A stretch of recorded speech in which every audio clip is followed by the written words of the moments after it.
Just audio on from the iPhone, not from the iPad. Yes. Okay, turn on the Maxis overlay and the other sponsors. Okay, oh, there it is. Wow, we are doing some revolutionary things here for our live stream. We'll see how that works. I'm not. Seems to look okay. All right. Well, welcome back to another WeRock Wednesday. This time it is my job, since I have left my dad twice here. He decided to leave me by myself one of these times. We're going to start off with this WeRock Wednesday. I'd like to thank everyone that keeps WeRock going. Maxis Tires, LaserNet, Metal Cloak, Brannick Motorsports, Crown Automotive, Spider Tracks Off-Road, Raceline Wheels, PCI Race Radios, and Tire Right. We have our second East Coast event coming up real quick. We were down in Texas for round one. Now we'll be getting back closer to the East Coast. Hopefully we get some of the more East Coast drivers at that event.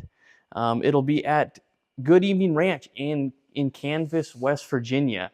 There is camping on site. I believe there still are some RV hookups. The cabins there are all booked up, but you can get on a waiting list if somebody does back out. The tickets are for sale online still at a discount.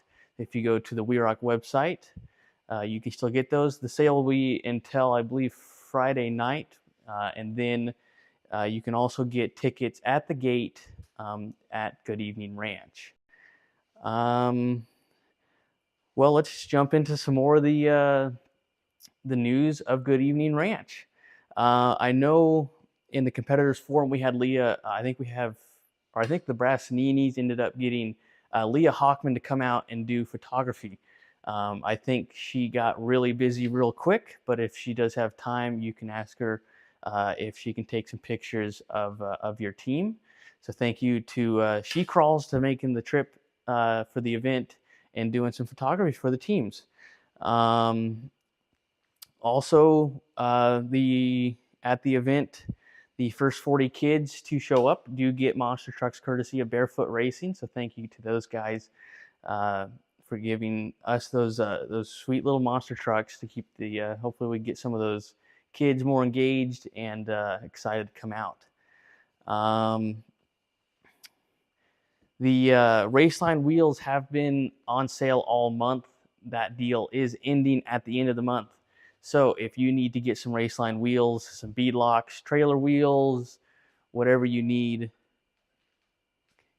I can see what it goes to. That deal ends at the end of the month. I believe it's 15% off currently. So definitely put your orders in before that deal is over.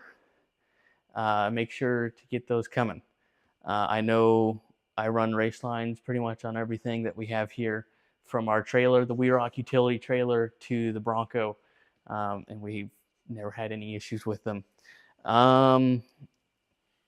Let's move over into the Crown Automotive Teams update.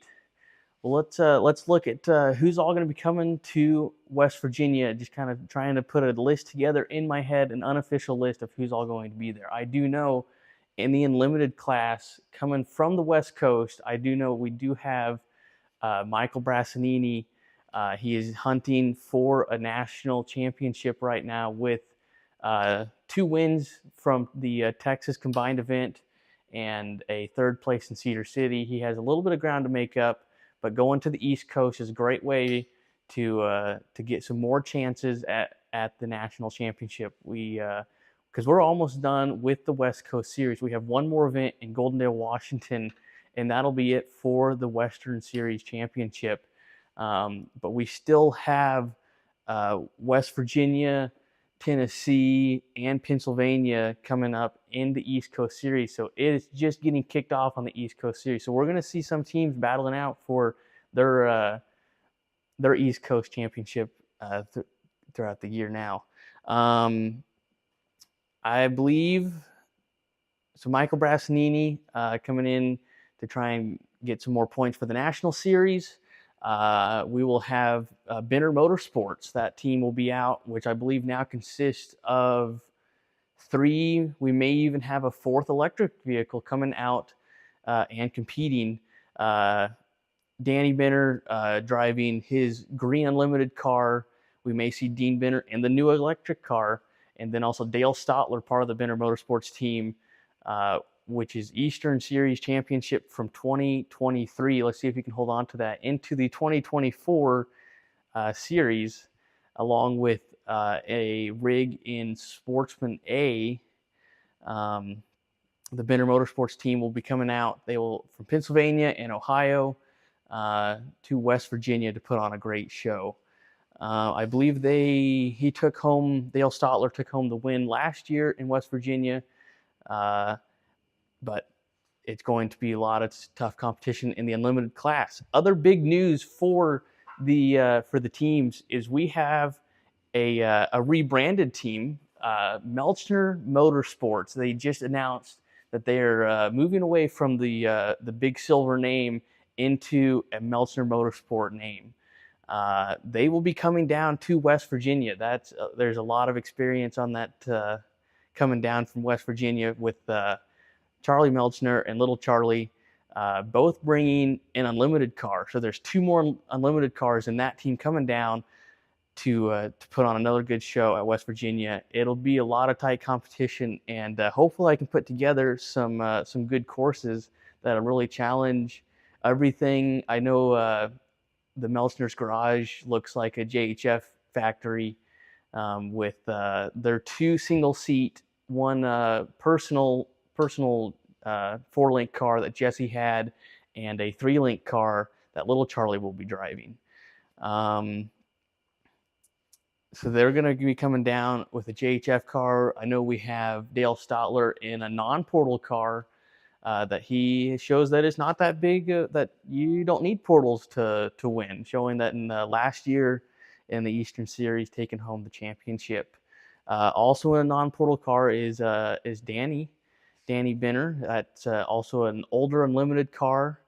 I believe we'll also be having a third single-seat JHF car with the Barefoot Racing. They are bringing another big team. I think they're bringing 4 cars, and I think 3 of them. Well, 2 of them I know are uh, Steve Marquardt. He's bringing a single seat Jesse Haynes car that he just picked up in Texas. So hopefully he was able to get some more seat time and get more comfortable in that buggy, and he'll be back in the unlimited class with another portal car on the East Coast. He's also lending out the Rat, a Honda transaxle buggy, to Nevaeh Mizarak, running in Sportsman A. And I think her first time driving down in Texas, she put on a lot of effort and a good show, and ended up on the podium somewhere. I can't quite remember, but for having not much seat time, that's a lot of good talent already in that single seat buggy. They also are bringing their Jeep running in Sportsman B, and then in the kid buggy class, Eric Mizarak in his little Twisted Customs replica kid buggy. So a lot of teams bringing a lot of cars to West Virginia. So I think we're going to have a really good field. I know we may have Joe DeCenzo competing back in the unlimited class from last year. I'm sure. Oh, also we should have the Crazy Cruiser Motorsports. They're the East Coast side of that team, which is Cam Beasley and Rich Earnhardt. Cam usually runs in the unlimited class with a pretty much a brand new car this year, putting portals underneath it, changing the geometry of the single seat car. It's looking amazing. It's been posted around. I know PSC has shared it, and it is a great looking car this season with the new color scheme, going back to a Toyota, kind of a Toyota color scheme on all of their teams, which is also Rich Earnhardt in the Pro Trail class. I think that'll be our only Pro Trail on course, along with coming out of Denver once again this year to the East Coast. Josh Patt, Rock Tech Racing will be back on the East Coast in the Pro Mod. I know they've been fighting the car all season so far, but they're going to haul it out to the East Coast, hopefully have everything dialed in, and be able to get some go for another national championship. We'll see how West Virginia goes for them this year. It's a long drive from Denver, but it's a very beautiful area and definitely worth the drive going out east. It's not like the West Coast. There's this weird thing that's green all around you. I know we had Tennessee a few years ago. A team came up to Tennessee, and they're like, "This is the craziest thing I've ever seen. I've never seen something so green before." So it's a beautiful place. There's a lot of hills. I know I went in the Tennessee event. I went whitewater rafting with Crazy Cruiser Motorsports, and that was beautiful and a bunch of fun and a great way to cool off in Tennessee. But that'll be later this year. Coming up first will be West Virginia, just in a few short weeks. All right, let's see what else I wanted to go over. Went over camping tickets. If you are coming to the event, you if you can pre-register, if you're competing, if you can pre-register, please do so. You can pre-register online.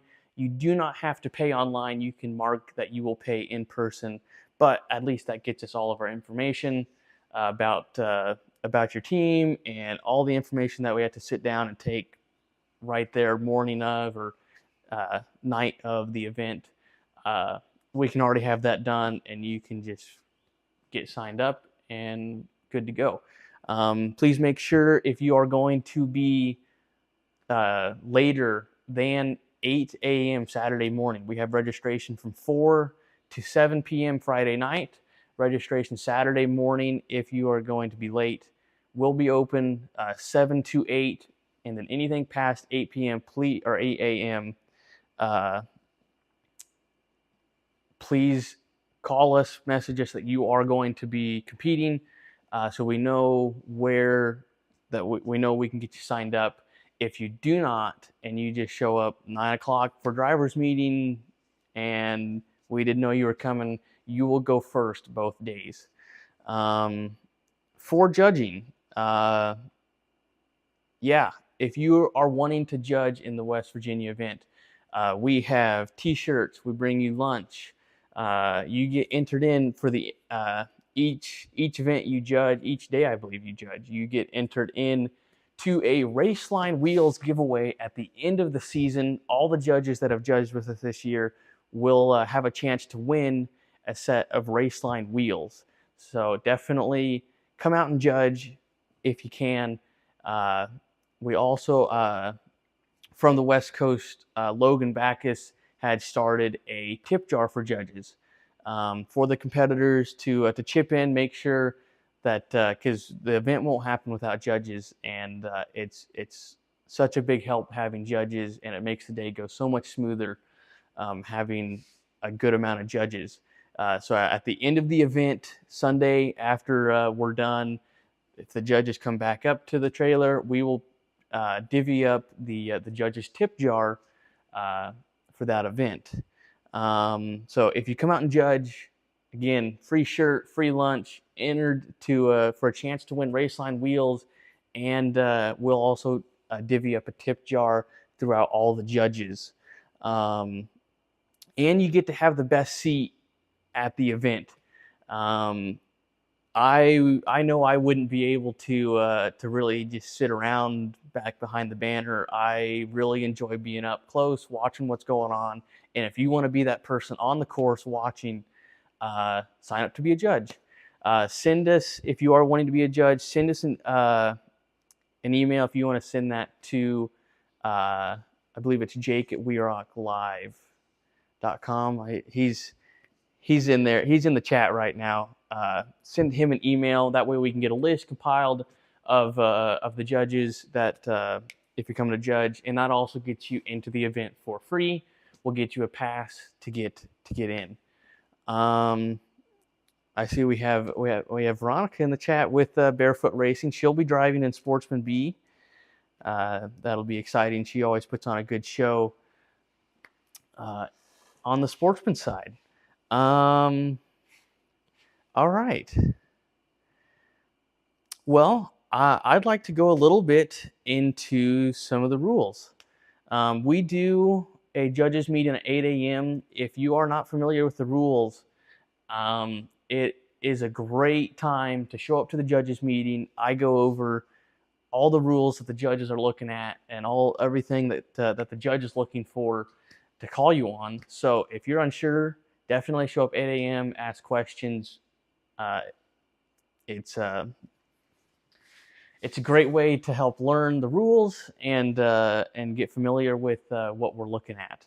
In the 9 a.m., we go over a shorter list of the rules for the drivers' meeting. But if you want to ask more questions and be more interactive over the rules, 8 a.m. it's a good way to learn them. But I'll go over a little bit of the. And yes, the Barefoot Racing is getting us monster trucks for all the kids that come out to the event. So big thanks to Veronica. That's an awesome thing to do. These fun little toys for all the kids. But back to what I was saying about the rules. Something that I had seen come up in Cedar City was what tools you can bring on course, and if you can get tools from outside the course. So a lot of the time, you'll see some of the pro teams that they will have a tool bag or a spotter strap, and the spotter will carry that onto the course. Those are the tools they can bring on. Uh, Onto the course. That's wrenches, screwdrivers, the spotter strap. Those tools can be brought on course, but they have to be brought on course uh, with them as the timer starts. No team, no that your spotter, driver, whatever, nobody part of the team can leave the course and grab a tool. So let's say even if there's somebody standing right there with you, the screwdriver that you need to to put a put a line back on, it's off the course, you didn't bring it onto the course, you can't use that tool. It would be a disqualification if you went off that course and got that tool. The only thing that you can bring from outside the course are stack rocks.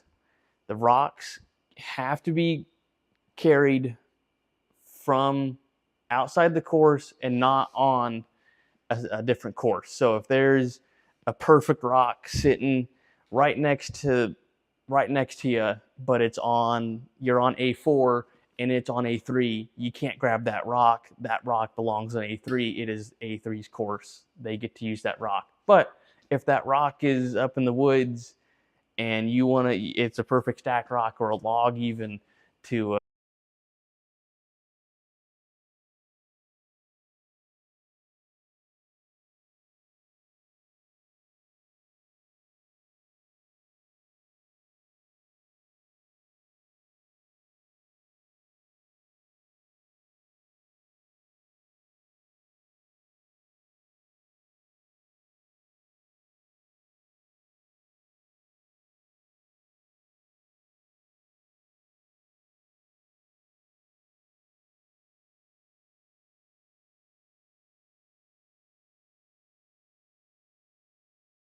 it says we're back. We'll see it pop up here. Back again with the Starlink outages here in Kansas City. We'll see if, yep, it is back. All right. So yeah, if you need tools, you have to bring it onto the course with you. You cannot bring any pry bar or stacking rock onto the course in the car or ramp, any those tracks those overlanders use. You can't bring any of those. It has to be wrenches, screwdriver. You have to bring that onto the course with you. And I think that's all the rules I wanted to go over. Um, so yeah, we will be in Kansas, West Virginia here in a few short weeks for round 2 of the East Coast Series. I know I'd have to look at the scoring from Texas to see who is in the lead for East Coast. I believe I know Brassanini, with his first place win in Unlimited, he will have first place East Coast points at this point. And then I know Dean Binner and Dale Stotler, they did not, I know they did not, I don't think they podiumed, so they will have a few points to make up if Brassanini is going to qualify for the East Coast Series. In order to qualify, he would have to run Texas, West Virginia, and either Dayton, Tennessee, or Pennsylvania. He has to get 3 East Coast events out of the 4 to qualify for the East Coast Series, and it takes your top 3 scores. So if he went to every single event on the East Coast and he took first place in Texas and he took second in West Virginia and first in Tennessee, and something broke in Pennsylvania and took 4th or 5th, he would only have to take his top 3 scores. So he could take his Texas score, his West Virginia and Tennessee score, and that would be his top 3 events for the East Coast Series compared to anyone else's top three scores. Oh, we have Big Silver in the chat, newly named Meltzner Motorsport. I know he will be in West Virginia. They will be bringing 2 unlimited cars, and I'll have to ask if there may be a third car that's going in the trailer. I don't know if they have the room yet to bring all 3 cars, but I have heard that they have wanted to get away to get 3 cars to the event and have all 3 of those cars running in a rock crawling event. So hopefully they make it to West Virginia safe and sound. Trying to get that the name changed on Facebook. So yeah, they announced that they'll no longer go by Big Silver, and hopefully they can get it figured out on the Facebook side. I know Instagram they got it changed over to Meltzner Motorsports as they are wanting to go fully into all the rock crawling competitions. I know we have some teams going out for the WeRock event in West Virginia, to the X-Rocks event, and then maybe to Dayton, Tennessee, or another X-Rocks event. So we have some teams coming out to the East Coast to hit all of those events, and then we'll be back on the West Coast for Goldendale, Washington, and then we'll be in Farmington, New Mexico for Grand Nationals for to end the season off. We'll have one more event at Trail Hero. We will be doing the WeRock at Trail Hero.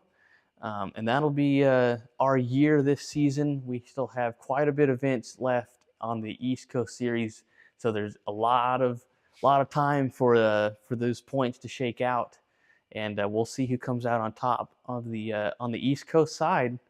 A lot of action. I will try my best to at least make some interesting lines in West Virginia. I know sometimes things get a little tough. Hopefully it'll be dry. I know at the She Crawls event they had a few weeks ago, it looked perfectly dry, and everyone was driving up everything, because I'm sure that's probably the first time those rocks have really been dry in many years. It's the East Coast. Things don't stay dry for long. We'll have to check on the weather, but it's the East Coast. Things get slick very quick, especially you just have moss and leaf and growth on the ground that just holds moisture. So it's a little different from the West Coast, and it takes a pretty different driving style on the East Coast. I know Danny Benner is going to let that turbo spool up multiple times during the event. So they always put on a great show. I think that's going to cover everything I wanted to go over for this WeRock Wednesday. We'll see. Charlie said they watched the rain clouds pass at the She Crawls event. So it's you're in the mountains over there as well, and so the weather is whatever it wants to be at the time. There's not really a set. You can't really look at the forecast and know what it's going to be. It can be sunny and raining at the same time.